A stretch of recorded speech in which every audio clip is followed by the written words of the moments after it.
राहुल गांधी की संसद की सदस्यता जाने के बाद लगातार देखा जाए तो राहुल गांधी को फिर से संसद में देखने की अपील की जा रही है।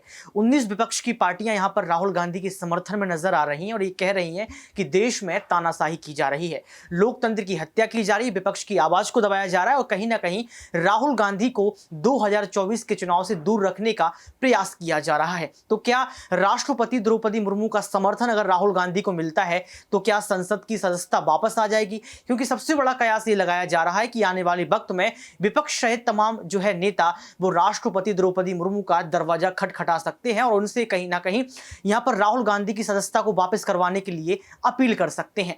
नमस्कार, आपके साथ मैं हूं ऋतिक सविता। स्वागत है आपका एसपीएन 9 न्यूज में। दर्शकों, आपको बता दें कि राहुल गांधी यहां पर सड़क से लेकर संसद तक लगातार जो है अडानी के मुद्दे पर देश की सरकार को घेरने का प्रयास कर रहे हैं। आपको याद होगा कि राहुल गांधी ने यह सवाल पूछा है कि अडानी की शेल कंपनियों में 20,000 करोड़ रुपए किसके हैं। और आपको यह भी याद होगा कि जब से राहुल गांधी कैम्ब्रिज से लौटे हैं लगातार जो है उन पर एक के बाद एक बड़ा शिकंजा कसा जा रहा है, जिसको देखते हुए लगातार ये सबसे बड़ा सवाल किया जा रहा है कि क्या राहुल गांधी के साथ ये बदले की राजनीति है? क्या यहां पर बीजेपी पार्टी राहुल गांधी से अपना बदला निकाल रही है? क्यों? क्योंकि राहुल गांधी ने जाहिर तौर पर यह बात कही है कि भारत देश में लोकतंत्र की हत्या की जा रही है, देश के प्रधानमंत्री जो है तानाशाही कर रहे हैं। वहीं संसद की बात करें या सदन की बात करें तो वहां पर राहुल गांधी जब भी अडानी का नाम लेते हैं तो कहीं ना कहीं उनकी माइक को ऑफ कर दिया जाता है। ये बड़ा आरोप भी कांग्रेस पार्टी की तरफ से लगाया गया है। इसी मुद्दे को लेकर हमारे साथ बात करने के लिए मौजूद हैं हमारे सहयोगी प्रांशी। आपका बहुत बहुत स्वागत है। बहुत बहुत शुक्रिया। आपको क्या लगता है प्रांशी मैम कि जिस तरीके से यहाँ पर राहुल गांधी की संसद की सदस्यता खत्म हुई है, क्या राष्ट्रपति द्रौपदी मुर्मू का समर्थन मिल सकता है यहाँ पर? देखिए, फिलहाल जितनी रिपोर्ट सामने आई है उन पर रुक किया जाए तो देश के जो राष्ट्रपति हैं उनको लेकर ये अटकलें तेज हैं और जो बयान आ रहे हैं उनके मुताबिक पीडीटी आचार्य ने एक बात कही थी जो देश के सबसे बड़े अधिकारियों में माने जाते हैं, जिन्होंने महासचिव जो रह चुके हैं, उन्होंने साफ तौर पर यही कहा था कि राष्ट्रपति द्रौपदी मुर्मू जी का इस पर अधिकार है। अगर यहाँ पर ओम बिरला जी जो लोकसभा स्पीकर हैं वह अगर यहाँ पर उनसे पहले संपर्क करते उसके बाद ये फैसला लेते तो जाहिर सी बात है यहाँ पर राष्ट्रपति हस्तक्षेप करती। लेकिन यहाँ पर देखा जाए अब सवाल ये खड़े हो चुके हैं कि ओम बिरला जी ने यहाँ पर अपने अकॉर्डिंग यहाँ पर फैसला लिया था और अब देखा जाए कांग्रेस पार्टी कहीं ना कहीं यहाँ पर अविश्वास प्रस्ताव पारित होने को लेकर जद्दोजहद करिए, ये दावे किए जा रहे हैं। हालांकि अटकलों के आधार पर हम ये बात कर रहे हैं क्योंकि जो बैठक हुई थी बीते शुक्रवार के दिन, उस बैठक में इसी मुद्दे पर चर्चा हुई, ये दावे किए गए हैं। अब यहाँ पर सच्चाई कितनी है इन बातों में ये वक्त के साथ साथ पता चलेगा।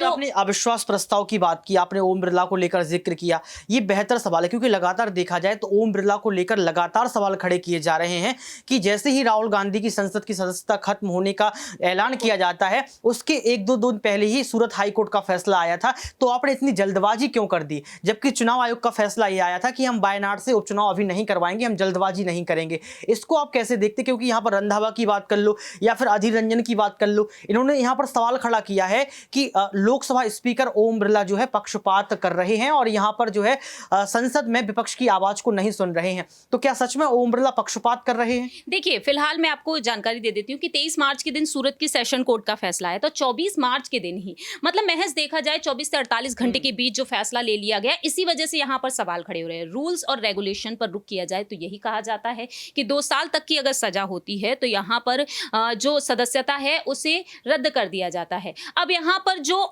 थोड़ी सी भी गुंजाइश नजर आती है वो गुंजाइश ये है कि अगर 2 साल से 1 दिन की कम की सजा भी अगर यहाँ पर सूरत कोर्ट कर देता है तो उनकी सदस्यता बहाल हो जाएगी। तो यहाँ पर उम्मीदें यही है कांग्रेस को, जो याचिका दाखिल की गई है उस याचिका में देखा जाए तो राहुल गांधी ने, जो विधायक है पूरेश मोदी, उनका तो नाम तक नहीं लिया था उन्होंने, लेकिन उनके खिलाफ उन्होंने शिकायत दर्ज की थी क्योंकि राहुल गांधी के स्टेटमेंट पर रुक किया जाए तो उन्होंने ये भी कहा था कि ना जाने दुनिया में कितने मोदी और भी हैं। तो इस वजह से यहाँ पर शिकायत उनके खिलाफ दर्ज की गई। सुशील मोदी जी जो बीजेपी के वरिष्ठ नेता हैं बिहार से, उन्होंने भी शिकायत दर्ज की। तो राहुल गांधी पर ऐसे कई मुद्दे, लेकिन कांग्रेस का कहना यह है कि इस तरह की बयानबाजी तो कई बार चली है लेकिन सदस्यता तक बात पहुंच जाए तो इसी वजह से यहाँ पर जो स्पीकर हैं उन पर सवाल खड़े हो चुके हैं और अविश्वास प्रस्ताव पारित करने को लेकर अब यहाँ पर अटकलें तेज हो चुकी है। प्रांशु, आप भी लगातार देख रहे हैं कि यहाँ पर हम लोग देखें भारत देश में तो संसद से लेकर सड़क और सड़क से लेकर संसद तक लगातार एक सवाल खड़ा किया जा रहा है कि भारत देश में लोकतंत्र की हत्या की गई है।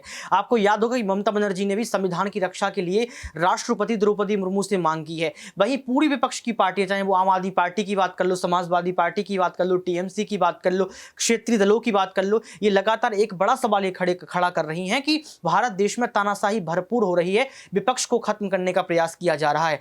अगर राष्ट्रपति द्रौपदी मुर्मू इस तरीके के बयान को सुन रही हैं, संविधान की रक्षा के लिए ममता बनर्जी उनसे जो है यहाँ पर अपील कर रही हैं, इसके बावजूद भी चुप्पी नहीं तोड़ती, इसको आप कैसे देखती हैं? देखिए, राष्ट्रपति द्रौपदी मुर्मू जी को लेकर जो खबरें सामने आई हैं, फिलहाल देखा जाए इन सभी बातों पर विराम लग जाना चाहिए, क्योंकि अभी तक उनकी तरफ से कोई भी रिएक्शन नहीं आया। जयराम रमेश ने उनसे समय मांगा, समय नहीं दिया गया। असम दौरे पर वह नजर आई और अभी भी देखा जाए तो वह लगातार जो उनके अधिकार में यहाँ पर जो भी काम है वह वो लगातार कर रही हैं। तो वक्त के साथ साथ देखना होगा, क्योंकि देखा जाए पार्टी के नेताओं का यही कहना रहा, या तो उनसे मुलाकात कीजिए या फिर उन्हें पत्र लिखकर भेज दीजिए। अब यहाँ पर राष्ट्रपति आने वाले समय में क्या फैसला लेंगे, क्योंकि पीएम मोदी से भी यहाँ पर हस्तक्षेप की मांग की गई। हालांकि उन्होंने अपने कई भाषण में ये क्लियर कर दिया है कि ईडी और सीबीआई की छापेमारी चलती रहेगी, कार्रवाई जारी रहेगी और बीजेपी के नेतृत्व में यहाँ पर कई बार विकास हुआ है। तो उन बातों से जाहिर होता है ऋतिक कि कहीं ना कहीं आने वाले वक्त में अब भी राष्ट्रपति की तरफ से कोई रिएक्शन शायद ही देखने को मिले। अब ये वक्त के साथ साथ अगर यहाँ पर कांग्रेस पार्टी वाकई में अगर ज्यादा परेशानियों का सामना करती है तो शायद उनकी तरफ रुख देखने को मिल सकता है। बिल्कुल, देखिए लगातार देखा जाए तो राष्ट्रपति द्रौपदी मुर्मू से जयराम रमेश ने जो है मिलने का प्रयास किया, लेकिन इतना समय नहीं मिल पाया। लेकिन जयराम रमेश ने साफ तौर पर यह बात भी कही है कि कांग्रेस पार्टी ही नहीं अपितु तमाम पार्टियों के साथ यहां पर बीजेपी पार्टी तानाशाही कर रही है, उनको जिंदा नहीं जीने दे रही, यानी कि कोई भी बात को जो है यहां पर रखने नहीं दिया जाता है। वहीं देखा जाए तो राहुल गांधी भी लगातार अडानी के मुद्दे को लेकर प्रेस कॉन्फ्रेंस करते रहते हैं, मीडिया को बयान देते रहते हैं, इसको लेकर भी जो है चुप्पी नहीं तोड़ते हैं। वहीं आपको याद होगा कि देश के प्रधानमंत्री ने जाहिर तौर पर साफ तौर पर यह बात कही है कि ईडी सीबीआई की कार्यवाही नहीं रोकेगी। इस बयान को लेकर लगातार जो है यहां पर चर्चा की जा रही है कि ईडी सीबीआई क्या देश के प्रधानमंत्री की कठपुतली बन चुकी हैं। मैं इसी सवालों को यहां पर प्रांशी से पूछना चाहूंगा कि क्या आपको लगता है कि आज ईडी सीबीआई या तमाम एजेंसियां जो है राष्ट्र यहां पर देश के प्रधानमंत्री के नीचे काम करती हैं, कठपुतली बन चुकी हैं? देखिए, यहाँ पे दो पहलू निकल के आते हैं ऋतिक। पहली बात ये, पहले विपक्ष का दावा था कि भ्रष्टाचार फैल रहा है। आज जब भ्रष्टाचार खत्म करने के लिए यहाँ पर सीबीआई ईडी को आगे किया जा रहा है तो आखिरकार इसमें बुराई ही क्या है। दूसरी ही बात ये सामने आती है कि आखिरकार विपक्षी दल ही क्यों, बीजेपी के यहाँ पर नेता क्यों नहीं दिखते हैं। तो इस वजह से यहाँ पर सवाल उठ रहे हैं। मुझे लगता है कि शायद कहीं ना कहीं अगर बीजेपी का एक भी नेता यहाँ पर हत्थे चढ़ जाता है, शिकंजे में आ जाता है, तो कहीं ना कहीं विपक्षी दल का मुंह सवाल तो ये भी उठता है ना कि बीजेपी पार्टी में जो नेता रहेगा उस पर तो सुनवाई होनी नहीं है, उस पर तो छानबीन होनी नहीं है। ब्रजभूषण शरण सिंह का जिक्र कर लो, वही चीज है। तो अगर यहाँ पर बीजेपी के नेताओं का नाम सामने आता है तो कार्रवाई आगे बढ़ती हुई दिखाई नहीं देती। इसी वजह से यहाँ पर बीजेपी पर सवाल उठ रहे हैं। ब्रजभूषण शरण सिंह को लेकर जो आपने बात कही वो मामला कहीं ना कहीं दबता हुआ नजर आया।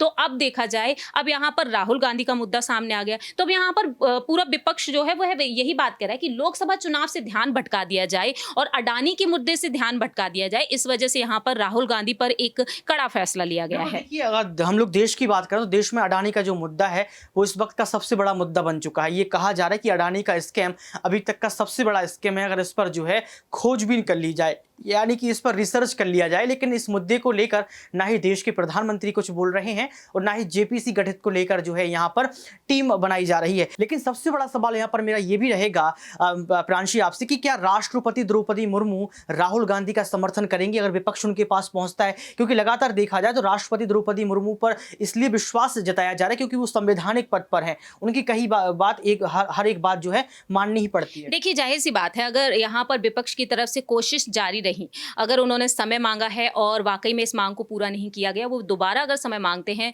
तो जाहिर सी बात है यहाँ पर राष्ट्रपति को हस्तक्षेप करना पड़ सकता है आने वाले वक्त में। अगर बार बार यहाँ पर मांग की जा सकती है तब ऋतिक शायद लगता है कि राष्ट्रपति द्रौपदी मुर्मू जी यहाँ पर कोई अहम फैसला लेती हुई नजर आए। बिल्कुल, देखिए अब दर्शक को देखना ये होगा कि राष्ट्रपति द्रौपदी मुर्मू का अगला फैसला क्या हो सकता है। जिस तरीके से संविधान की रक्षा की अपील ममता बनर्जी करती हैं, इसको लेकर क्या जवाब देंगी। जिस तरीके से सबसे बड़ा कयास लगाया जा रहा है कि पूरा विपक्ष जो है यहाँ पर कहीं ना कहीं एकजुट होकर एक पत्र जो है राष्ट्रपति द्रौपदी मुर्मू को लिख सकता है। उस पत्र में क्या कुछ बातें लिखेंगी इस पर भी जो है ध्यान देना पड़ेगा, क्योंकि लगातार देखा जाए तो पूरा विपक्ष ये चाहता है, कांग्रेस पार्टी ये चाहती है कि राहुल गांधी की संसद की सदस्यता जो है वापस हो जाए और राहुल गांधी फिर से राजनीति कर पाए। क्योंकि ये सबसे बड़ा सवाल इस वक्त खड़ा हो रहा है कि अगर राहुल गांधी जो है संसद की सदस्यता उनकी वापस नहीं होती है तो 8 साल के लिए उनका राजनीतिक कैरियर खत्म हो जाएगा। 2024 का चुनाव है वो भी नहीं लड़ पाएंगे और कहीं ना कहीं उनकी हालत आजम खान की तरह हो जाएगी। लेकिन देखना यह होगा कि कोर्ट का क्या फैसला आता है, राहुल गांधी सहित तमाम विपक्ष की पार्टियों का क्या फैसला होता है और यहां पर राष्ट्रपति द्रौपदी मुर्मू का अंतरिम फैसला क्या हो सकता है अगर विपक्ष उनके पास पहुंचता है। आज के इस खास प्रोग्राम में बस इतना ही। देखते रहिए SPN9 न्यूज।